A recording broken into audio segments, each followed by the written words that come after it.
যদি কারো হাতে মিস্টেক ক্রস থাকে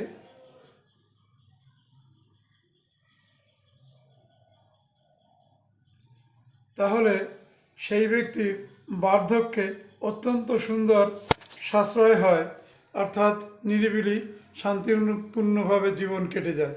কিন্তু যদি এই মিস্টেক ক্রসের পাশে এইভাবে যদি কোনো মুগুর চিহ্ন থাকে এরকম, তাহলে সেই ব্যক্তির এই মিস্টেক ক্রসের যত সুফল তা ধ্বংস করে দিয়ে এই জাতককে দুর্ভোগ বা দুর্দৈবের মধ্যে ঠেলে দেয়। যতদিন এই রেখাটা থাকবে ততদিন তাকে এই দুর্দৈব ভোগ অবশ্যই করতে হবে। যেই এই রেখাটা নিশ্চিহ্ন হয়ে যাবে এই রেখাটা ক্রিয়াশীল হবে। যদি নিশ্চিহ্ন না হয় তাহলে অবশ্যই তার দুর্দৈব ভোগ করতেই হবে। বন্ধুরা, ভালো থেকো, সুস্থ থেকো, আমাকে লাইক, সাবস্ক্রাইব, কমেন্ট, শেয়ার করো।